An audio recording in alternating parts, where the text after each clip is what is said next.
क्या हुआ चाची? आप इतनी तेज क्यों चिल्ला रही हैं? आप ठीक तो है ना? अभी अभी मैंने तुम्हारे कमरे में कुछ अजीब सा देखा। तुम ठीक हो ना शालिनी? मुझे यहाँ एक बच्चे के रोने की आवाजें आ रही थी। लगता है आपको मेरी कुछ ज्यादा ही चिंता हो गई है। आपने मेरी प्रेगनेंसी के बारे में कुछ ज्यादा ही सोच लिया होगा। मैं एकदम ठीक हूँ, आप आराम से सो जाइए। इतना कहकर शालिनी ने उर्मिला को फिर से अपने कमरे में जाने के लिए कहा और खुद भी जाकर सो गई। पर अब उर्मिला की आंखों से नींद गायब हो चुकी थी। अगली सुबह जब शालिनी उठी तो वो सीधा उर्मिला के पास आई। गुड मॉर्निंग चाची। तभी अचानक उर्मिला की नजर शालिनी के पेट पर पड़ती है, जिस पर नीले रंग से एक अजीब सी आकृति नजर आ रही थी। शालिनी, ये तुम्हारे पेट को क्या हुआ? मैंने इतनी औरतों को देखा है, ऐसा तो किसी के साथ नहीं होता। शालिनी ने जैसे ही अपने पेट की तरफ देखा तो उसे वहाँ कुछ भी नजर नहीं आया। चाची कुछ भी तो नहीं है, सब कुछ एकदम नॉर्मल है। आपको क्या अजीब लग रहा है?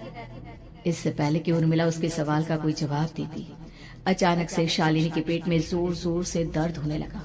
वो बुरी तरह दर्द से तड़पने लगी। चाची, चाची। ये सब देखकर उर्मिला बहुत घबरा गई। उसने धीरे धीरे शालिनी के पेट को सहलाना शुरू किया, लेकिन शालिनी का दर्द कम नहीं हुआ। उर्मिला जाकर रसोई से पानी का गिलास लेकर आई और शालिनी को पानी पिलाने की कोशिश करने लगी। ले बेटा, पानी पी ले, तुझे आराम मिलेगा। ले ले। नहीं चाची, मुझे बहुत तेज दर्द हो रहा है। अरे थोड़ा पी ले बेटा। जैसे ही उर्मिला ने शालिनी को पानी पिलाया, उसने देखा कि गिलास में बचा पानी का रंग नीला पड़ गया और शालिनी की आंखें अजीब हो गई। उसके पेट पर बच्चे का एक डरावना चेहरा नजर आने लगा। ये सब देखकर उर्मिला की डर से हालत खराब होने लगी, पर तभी शालिनी का दर्द ठीक हो गया। बेटी, अभी तुम्हारा दर्द ठीक है तो ऐसा करो, तुम थोड़ी देर आराम कर लो। शालिनी को आराम करने के लिए कहकर उर्मिला तेज कदमों से चलकर घर से बाहर निकल जाती है और पास ही रहने वाली एक औरत कालिंदी के पास पहुंचती है। अरे उर्मिला बहन, बड़े दिनों बाद दिखाई दी, क्या हुआ? बहुत घबराई हुई सी लग रही हो, सब ठीक तो है ना? क्या बताओ कालिंदी बहन, मेरी एक दूर की रिश्तेदार आई हुई है। वो पेट से है और उसके साथ ना अजीब अजीब चीजें हो रही है। अब उर्मिला सारी बात कालिंदी को बताती है, जिसे सुनने के बाद काले जादू और तंत्र विद्या की माहिर कालिंदी एक ताबीज बनाकर उसे देती है। बहन, मुझे शालिनी पर किसी बुरी आत्मा का साया लगता है। ये ताबीज ले जाओ, आज रात को 12 बजे उसे पहना देना, फिर सब ठीक हो जाएगा। उर्मिला ताबीज लेकर घर वापस आती है और अब आधी रात के होने का इंतजार करने लगती है। जैसे ही आधी रात होती है, वो नींद में सोई शालिनी को ताबीज पहना शांति से अपने कमरे में आकर अपने पलंग पर लेट जाती है। अब सब ठीक हो जाएगा। ये सोचकर उर्मिला शांति की एक सांस ही लेती है कि तभी अचानक उसकी आंखों के सामने कुछ ऐसा आता है जिसे देखकर उर्मिला डर से चीखने लगती है।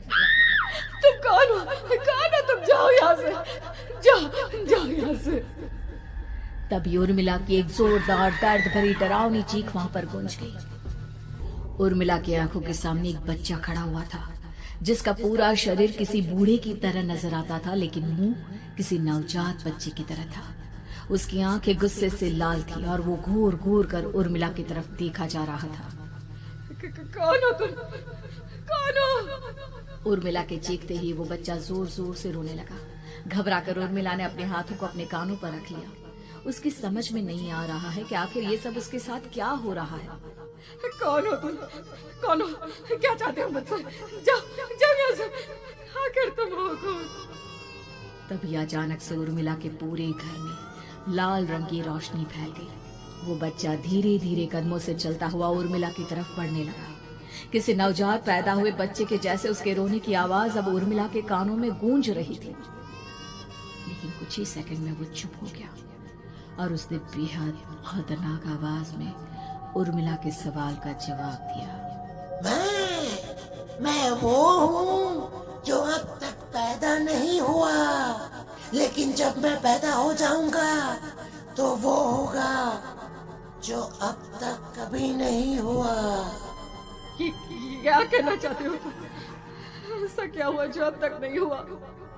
तबाही होगी, तबाही। सब कुछ खत्म हो जाएगा और ये जो लड़की मुझे जन्म देने वाली है, मैं उसका खून पी जाऊंगा, सारा खून। उस बच्चे की बात सुनते ही उर्मिला बुरी तरह घबरा गई। उसका एक बुजुर्ग आदमी जैसा शरीर, एक नवजात बच्चे जैसा चेहरा, ये दोनों ही बातें उर्मिला की समझ से बाहर थी।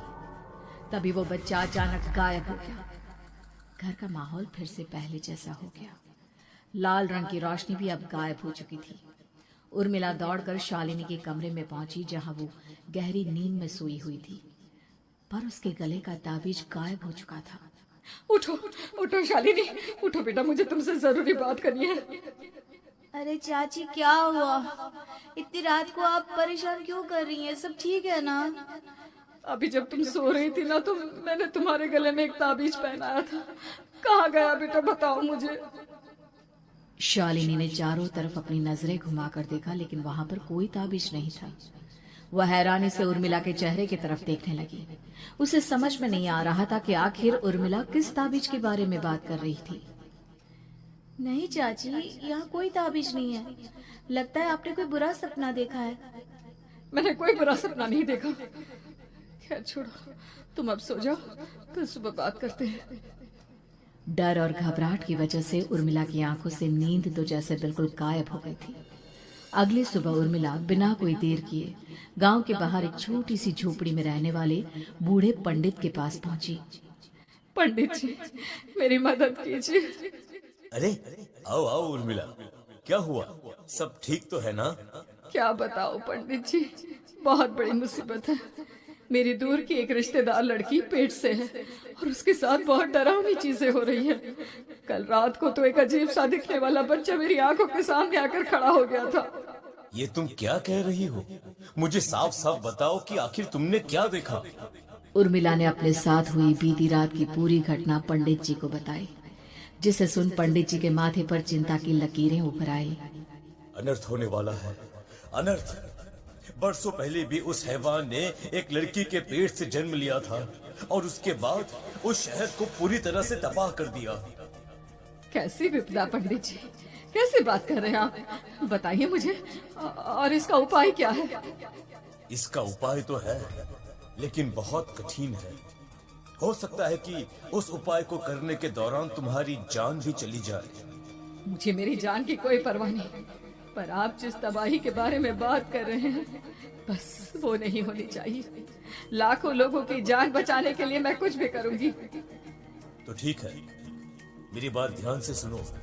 बरसों पहले एक भयानक तांत्रिक ने अपनी तंत्र क्रिया के जरिए एक मासूम लड़की के साथ रिश्ता बनाकर उसके पेट से जन्म लिया था।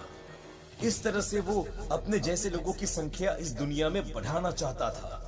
आपके कहने का मतलब है कि शालिनी के पेट से भी उस शैतान को जन्म लेना है, इसलिए उसने उसके साथ ये सब किया है। ठीक पहचाना तुमने। अब मैं तुम्हें एक ऐसा सिंदूर दूंगा जिसे तुम्हें ले जाकर उस लड़की के पेट पर लगाना होगा। क्या ऐसा करने से सब कुछ ठीक हो जाएगा?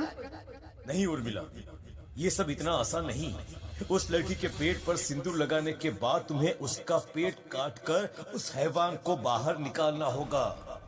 नहीं पंडित जी, मैं ये सब नहीं कर सकती। मैं भला एक जिंदा लड़की के पेट को अपने हाथों से कैसे काट सकती हूँ? अगर तुमने ऐसा नहीं किया तो कुछ ही दिनों में वो हैवान उस लड़की के शरीर से जन्म लेगा और उसके शरीर के सारे खून को पीकर अपनी ताकत को बढ़ाएगा। उसके बाद वो धीरे धीरे इस पूरे शहर को तबाह कर देगा। यहाँ पर कोई जिंदा नहीं बचेगा। लेकिन अगर मैं उसके पेट को काट दूंगी तो क्या वो जिंदा बच पाएगी? अगर शालिनी को कुछ हो गया तो, अगर उसकी मृत्यु हो गई तो? ऐसा कुछ नहीं होगा उर्मिला, तुम्हें अपने मन को पक्का करके ये काम करना ही होगा। सिंदूर लेने के बाद उर्मिला झोपड़ी से बाहर निकलने ही वाली थी कि तभी पंडित जी ने उसे पीछे से आवाज देकर रोका।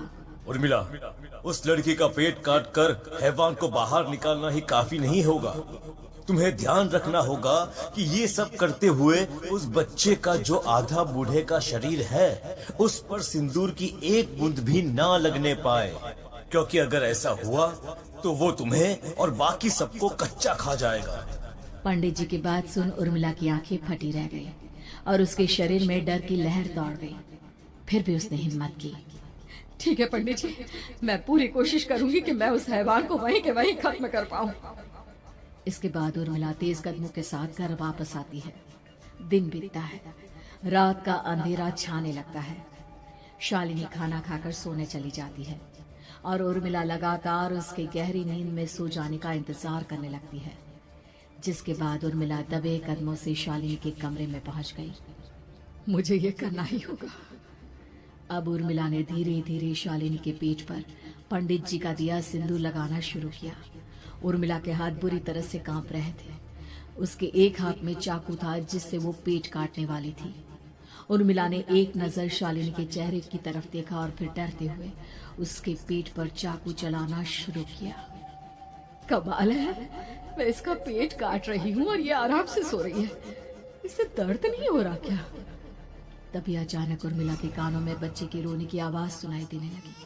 उसने घबराकर चारों तरफ देखा पर वहां पर कोई नहीं था। बस रोने की आवाज लगातार आ रही थी। उर्मिला बिना रुके लगातार शालिनी के पेट को काटती रही। उसे इस बात का भी ध्यान रखना था कि सिंदूर बच्चे के बूढ़े आदमी वाली शरीर के हिस्से पर ना लगे। कुछ ही देर में वो हैवानी बच्चा उर्मिला के हाथों में था। उसने बड़ी ही सावधानी से उस बच्चे को बाहर निकाला और पंडित जी के कहे अनुसार उसे घर से दूर जलाने के लिए ले गई। पर तभी उसके सामने वही बूढ़े शरीर और बच्चे के चेहरे वाला बच्चा आ गया। अपनी गोद में और सामने भी बच्चे को देखकर उर्मिला हैरान रह गई। मुझे मारोगी? मुझे इतनी हिम्मत कैसे है तुम्हारी? तुम पैदा नहीं हुए हो और मुझे पता है जब तक तुम्हारा जन्म नहीं हो जाता तो मुझे कुछ नहीं कर सकते। इतना बोलते ही उर्मिला तुरंत उस बच्चे को घास के ढेर पर फेंक कर उसमें आग लगा देती है। जिसके तुरंत बाद वो बूढ़े आदमी के शरीर और बच्चे के चेहरे वाला अजीब तांत्रिक का भूत भी वहां से गायब हो जाता है। कुछ देर बाद उर्मिला घर पहुंचती है तो वो ये देखकर हैरान रह जाती है कि शालिनी का पेट अपने आप जुड़ चुका था। शुक्र है भगवान का और उन पंडित जी का, अब सब ठीक हो जाएगा। सुबह शालिनी सोकर उठती है तो अपना पेट देख बुरी तरह घबरा जाती है। चाची, चाची ये सब क्या हो गया? मेरा पेट अचानक कम कैसे हो गया? मेरा बच्चा कहाँ गया चाची? बेटी, वो बच्चा नहीं, एक खतरनाक तांत्रिक था जो तुम्हारी कोख से जन्म लेकर सबको मार देना चाहता था। वो पैदा होते ही तुम्हारी जान भी ले लेता, इसलिए मैंने पंडित जी के बताए उपाय से उसका खात्मा कर दिया है। अब सब ठीक है। शालिनी को उर्मिला की बात समझ में नहीं आती। जिसके बाद शालिनी को पूरी बात उर्मिला आराम से समझाती है। अब वो दोनों ही भगवान का शुक्र अदा करती हैं और एक साथ रहने लगती हैं।